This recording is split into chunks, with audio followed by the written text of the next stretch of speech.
Daf Yomi is Sanhedrin, Sanhedrin 28. Today's daf is dedicated for a Shmir for the Chayalim.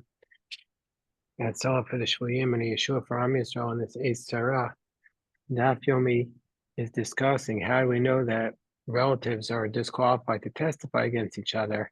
Yesterday we proved that a father and a son can't testify against each other because of the verse in Deuteronomy that says Yumsu avos albanim ubanim yumsu avos. So now the Gemara says on the top of 28a, Ashkafan avos albanim ubanim avos.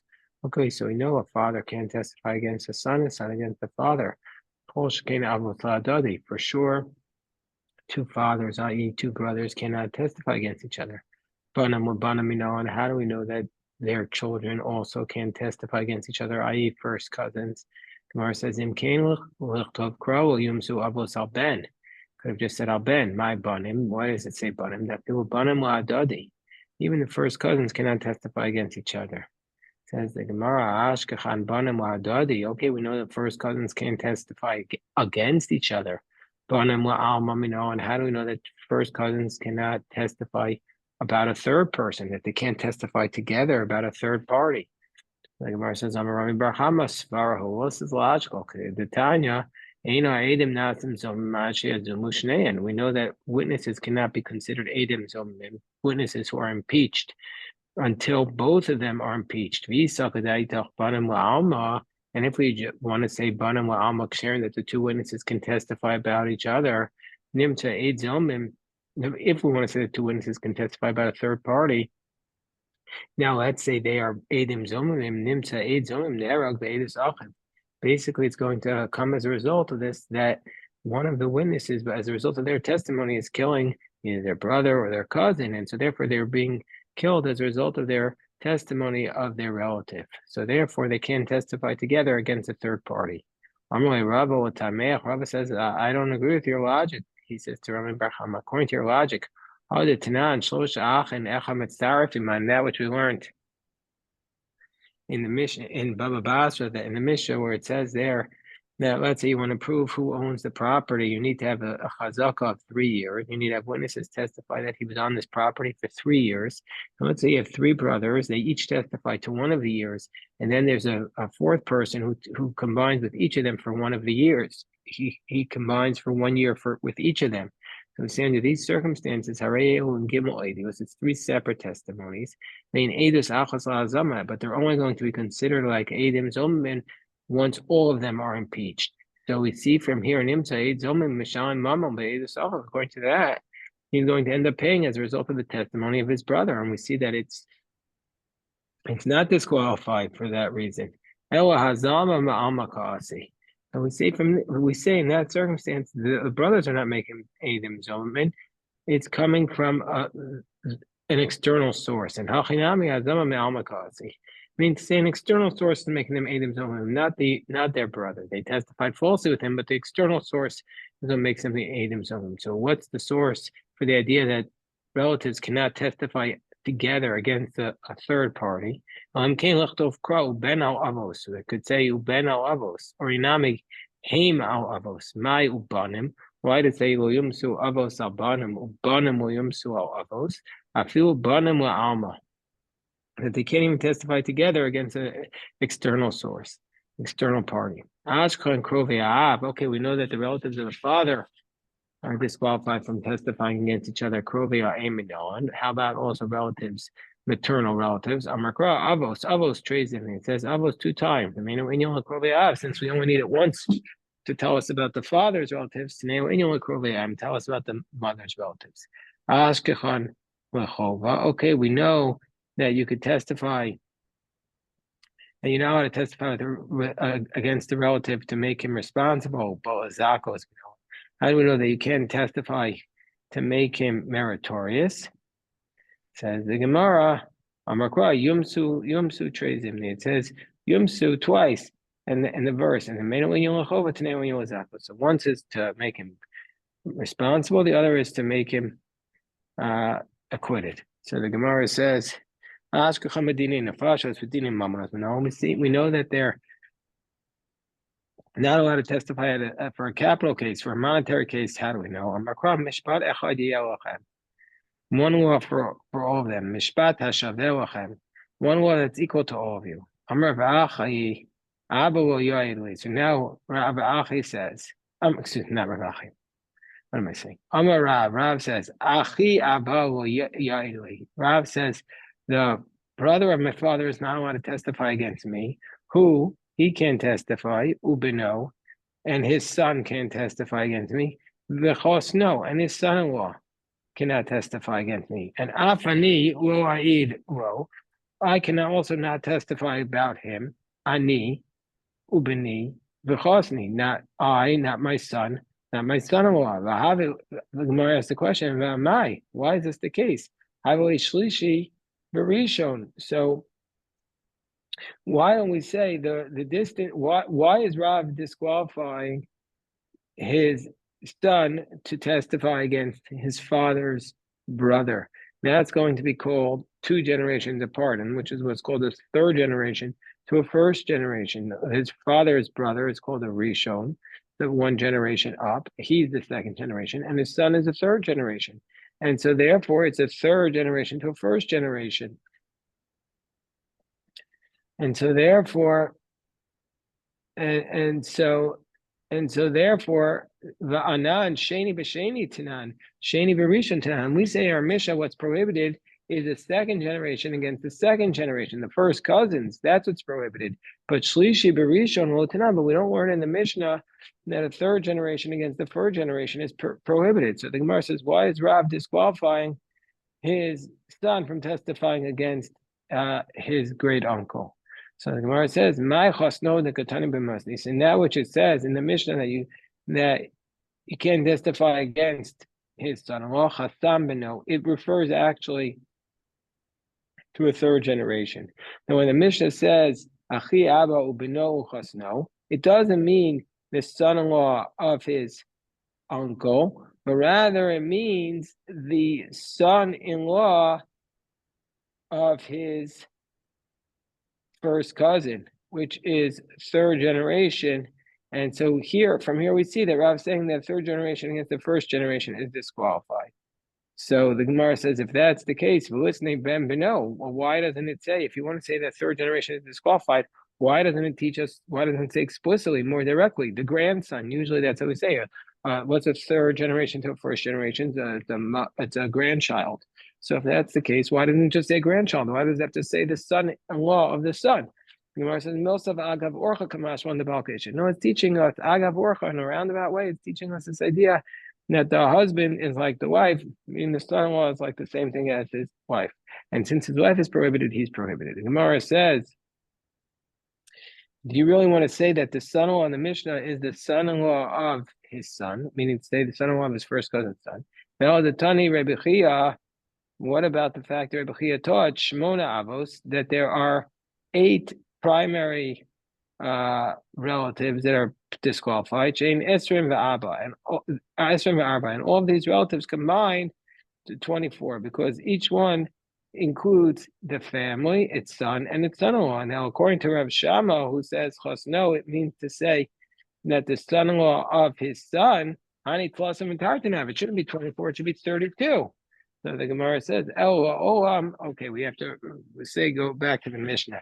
Gemara says that which we said in the Mishnah, Chasam Beno, it means Chosno Mamish. It means, when it says in the Mishnah Chosno, it doesn't mean the son-in-law of his son, it means his actual son-in-law. Amai Karole Chasam Beno. So what's the reason that Rav said that this is Chasam Beno? Kivin to me Alma Kaasi. So Rav is teaching us the Chiddush that since he's coming from an external source, Kedorach Eradami, he's considered like a different generation. So since the son-in-law of his uncle is not blood relative of his uncle, therefore Rav is considering him like a 3rd generation, and he's teaching from this that every 3rd generation, the 1st generation, is disqualified. When Gemara says Shlishi b'sheni, well, if that's the case, it's a 3rd generation, i.e., the first cousin's son-in-law against him which is the third generation against the second generation.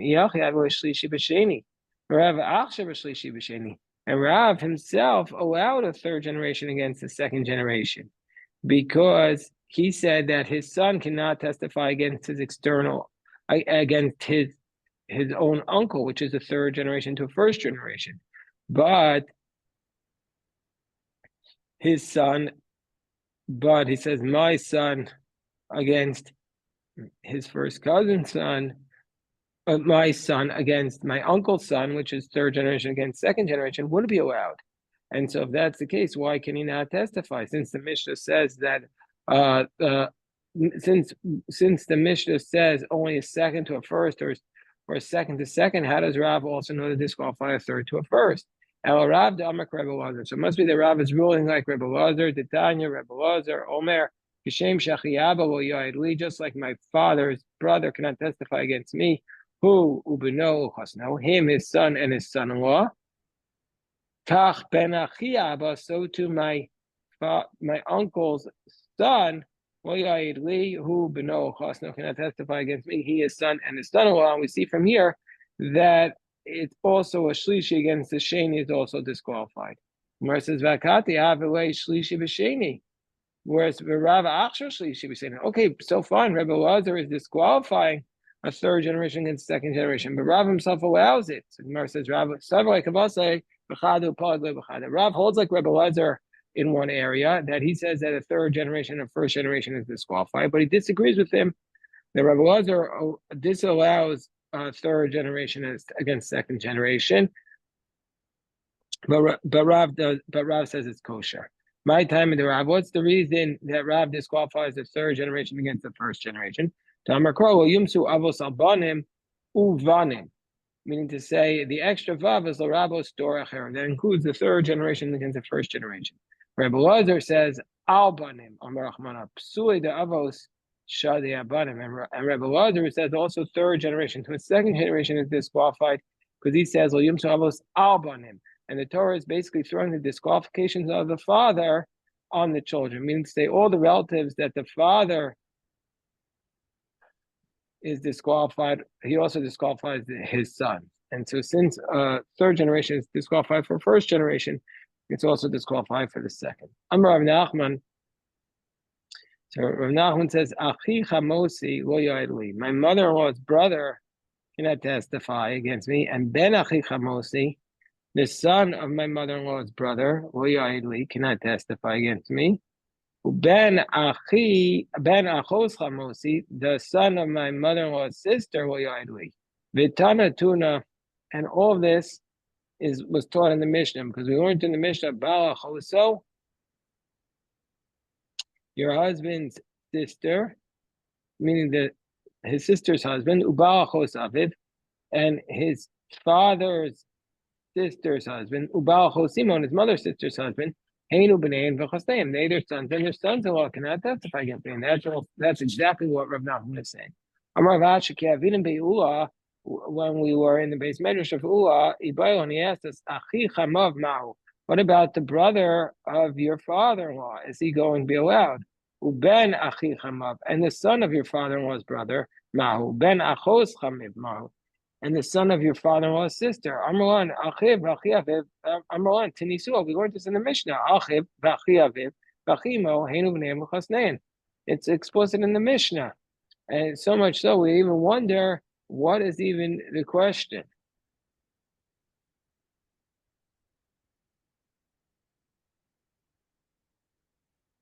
Gemara says, Rav Iklo Mizban, Rav came to a place to purchase Gavile. We're on the top of Chavches on a base of 28b. Rav came to purchase parchment for his writing. So Baumine, we're on top of Chavches on a base. They asked him the question, Ma'u sheyayid Adam be'eshes chargo, is a person allowed to testify about the wife of his stepchild?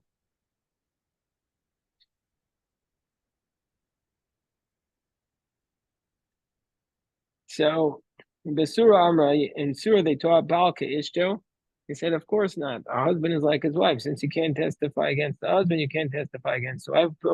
Amra Isha Kabbalah. They said it differently. There they said a woman is like her husband, but it's the same idea. So that he would be prohibited. The Amar Avuna Merav Minayin Shaisha Kabbalah. How do we know that a woman is considered like her husband?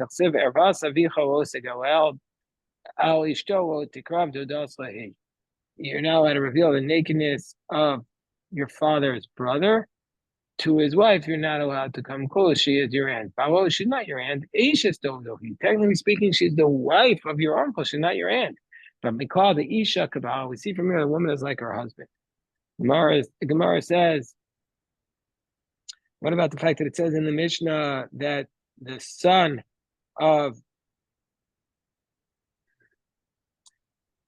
your mother's husband is disqualified?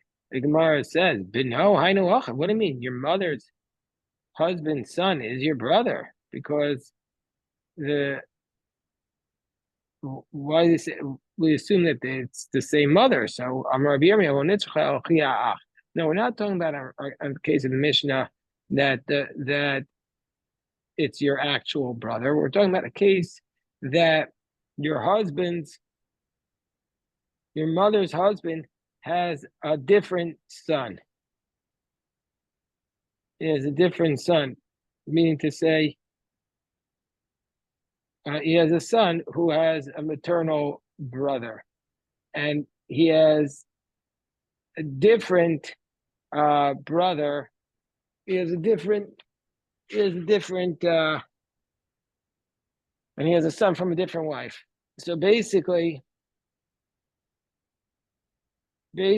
he has a brother from his mother and her husband, a half brother, and that brother has his own brother from the father. So meaning to say his half brother has a half brother.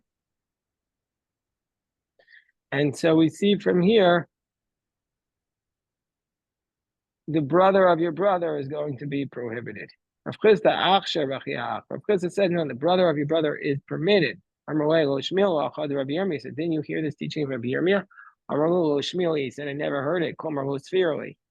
So he says, I don't agree with it. If that's the case, I know. If that's the case, when it says in the Mishnah that you're now allowed to testify about the son of his mother's husband, well, that's your brother. So the Gemara says, Tana Achav Menav, Katani Achav Menav. No, it's teaching us that even though he's just your maternal brother, we had already taught your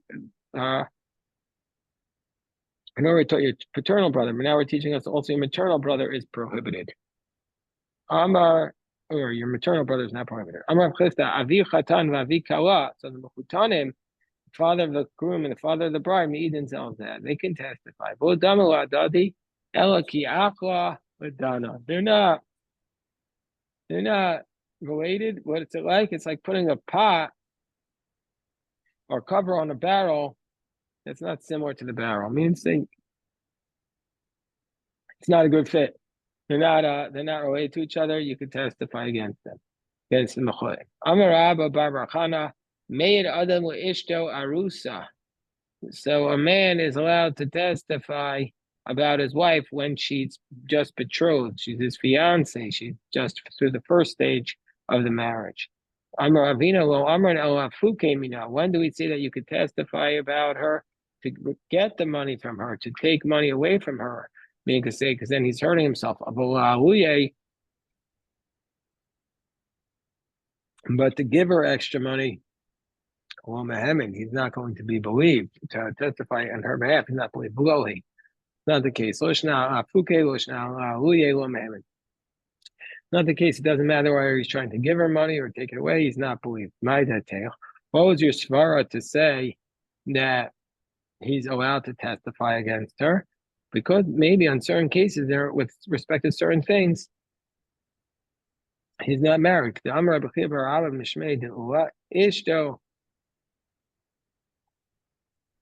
Arusahu Ishto Arusa will own will matamila. So we know that we say that a woman who is betrothed, that he's not prohibited to eat the kachim because he's an onen, and he's not allowed to become tummy for her. She's not technically his wife. Also, she is not going to be considered an onenes, and also she is not required to become tamei for him.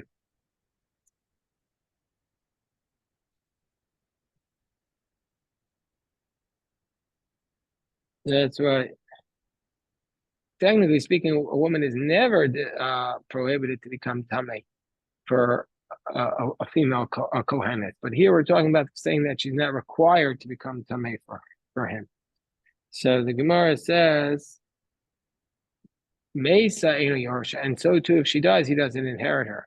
Mesu, if he dies, Gova Ksuvasa, she collects her ksuva. So we see from here that an Aros and an Arusa are not relatives to each other. If that's the case, Rabba is saying that since that they're also allowed to testify. But the Gemara says, but it's a totally different scenario. Hasam, what's the reason that he doesn't become Tamei and he's not allowed to inherit her? There, the Torah says, are they one flesh yet? And they're not yet one flesh until they get married. But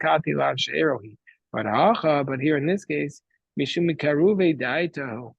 now they're going to become, it's just about whether they have kiruv das, whether they're close in their minds to each other. And he is in fact close in his mind to her.